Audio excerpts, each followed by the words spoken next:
come early, for we wake up with the sun, and often it is cold. It is the law of Allah that we pray 5 times a day, and we must wash ourselves each time before praying. Cleanliness is part of our religion.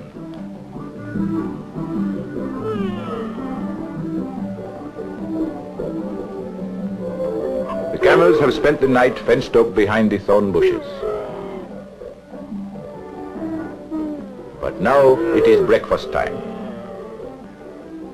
And Ishmael knows where his breakfast comes from. Our most important food is camel milk. Often on long trips it is the main food we have. Now come on, Akbar. Don't be so greedy. He is impatient. See how he stamps his foot.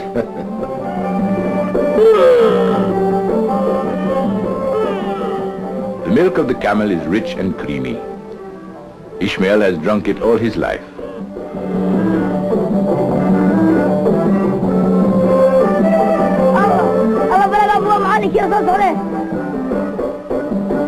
But there is a visitor. It is Sheikh Hussein. He was in Hargeisa, the biggest town in the north of Somalia. It is 100 miles away. He must have walked the whole distance. Sheikh Hussein is a special kind of teacher. He is nomadic like us. He travels around and gives our children lessons wherever he finds us. It is all part of a plan of the government and the United Nations, especially UNICEF. Sheikh Hussein has told us that UNICEF helps children all over the world in many different ways. Before this, our children didn't have any real schooling. How could they, being nomads?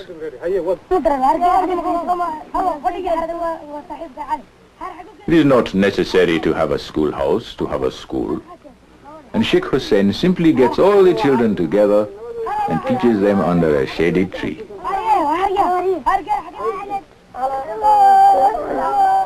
Ishmael and his friends, like all nomadic children, read and write in Arabic, because the Somali language has not been written. But of course, we all speak Somali.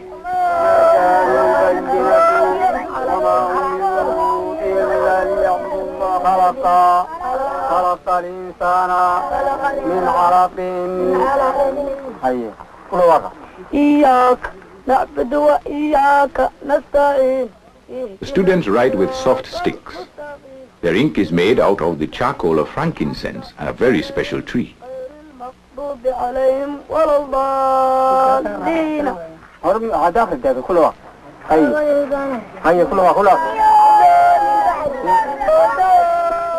Hussein looks pleased.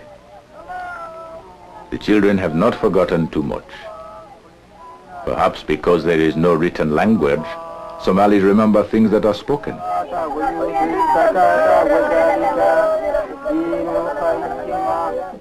Well, school is over for this morning. The children will return tomorrow after the sun has risen. And now Ishmael's work begins. He must take the camels to pasture.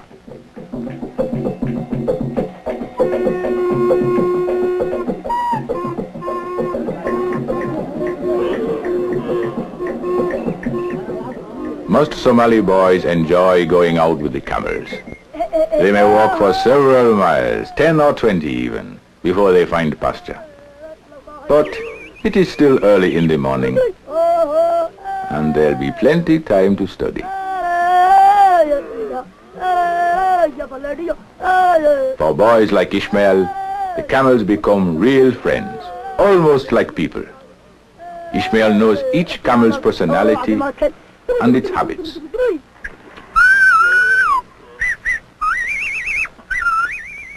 Today they will not have to walk too far. There should be lots of pasture after the rains.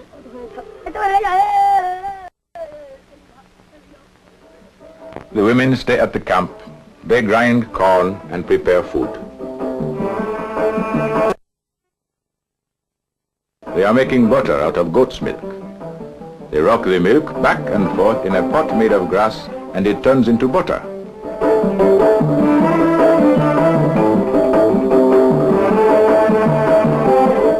Somali women make mats too, like carpets.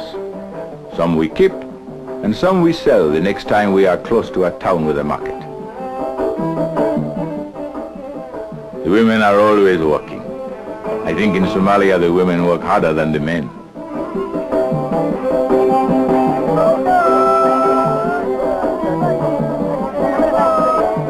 You can always tell when the rainy season is finished in the way the women dress. They put on their most colorful clothes. And of course then we have plenty of water to wash things in.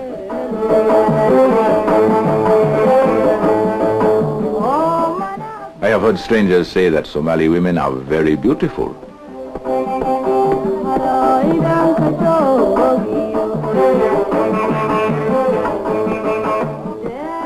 With good pasture near the camp, Ishmael can often stay fairly close to his sisters. They look after the goats. They stay out all day until the sun goes down. The camels will eat almost anything. They can even chew up sharp cactus leaves. Ishmael has strong teeth too. He cleans them with a small stick several times a day.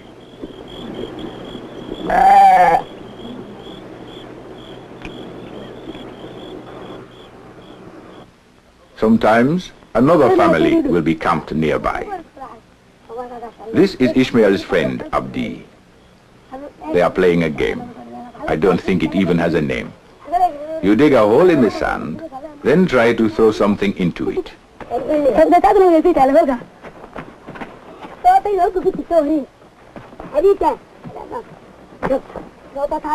Well, Abdi wins that one. Now Ishmael must give him a ride on his back. And Abdi throws the shoe again.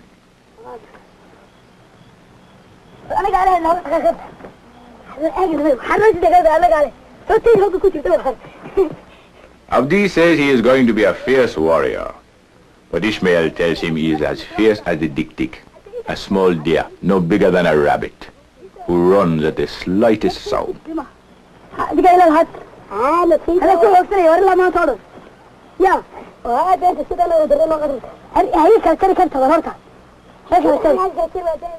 They have other games too, but all the time they are watching the animals.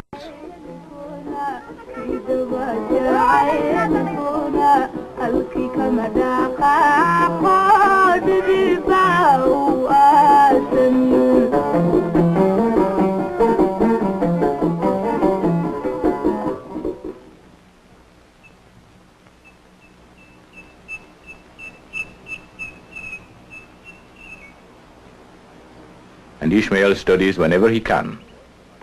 For Somali children know that a few years ago there were very few schools or teachers. It is men like Sheikh Hussein who are making the difference, bringing education to our children. He wants Ishmael to go to school in Hargeisa. It would be a great opportunity. Hussein is my cousin. And I can remember how he studied and how many people laughed at him. But he told me about mathematics and chemistry. He could explain how things grow, how the stars moved, and the clouds.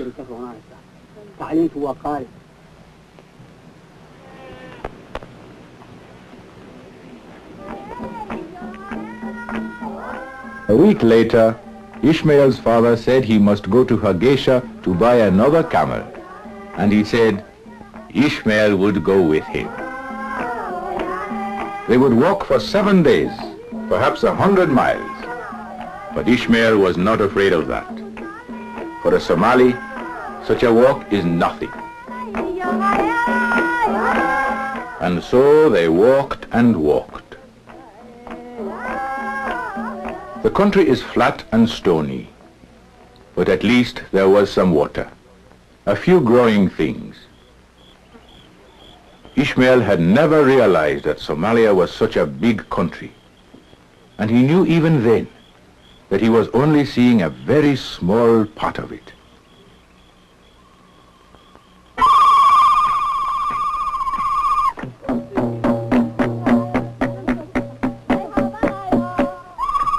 the fifth day, they came across a group of women dancing. They were giving thanks to Allah for the rains, for that meant the camels would give lots of milk, and their own babies would not die of heat and sickness.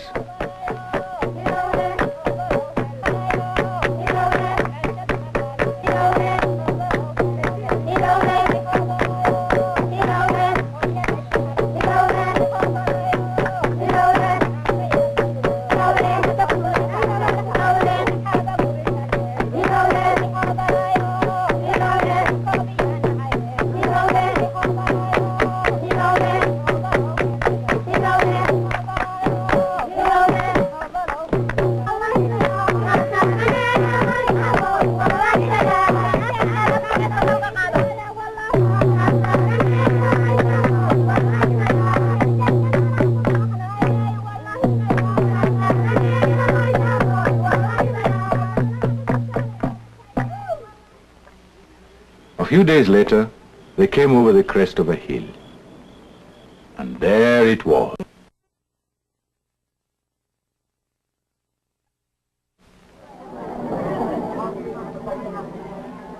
And this was the market. Ishmael had heard something about it, but he had not expected all this noise and the people. He had never seen such crowds.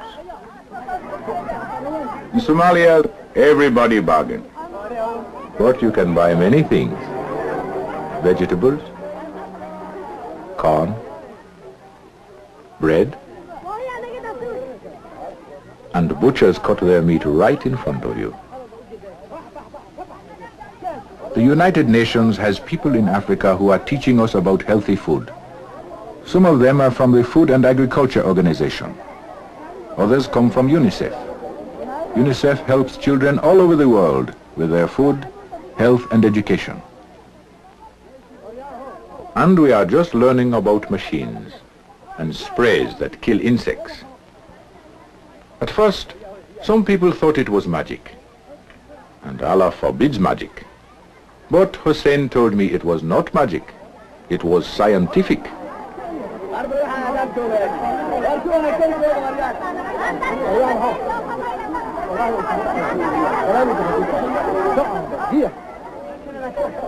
But Ishmael's father was only interested in one thing, the camel market, where the Somali buy and sell all their camels. Ishmael's father looked at many camels. Some were too small, some were too expensive.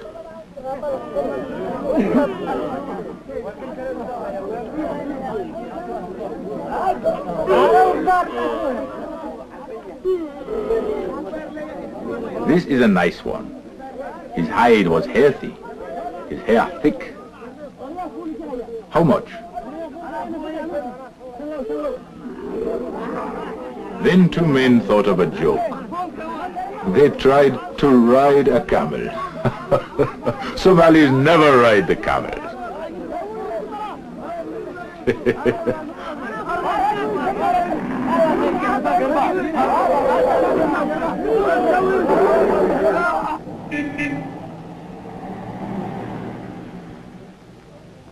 Ishmael had never seen trucks like that before, and so many of them.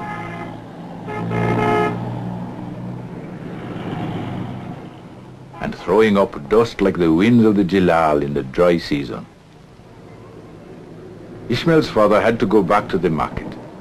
He would have to decide which camel to buy.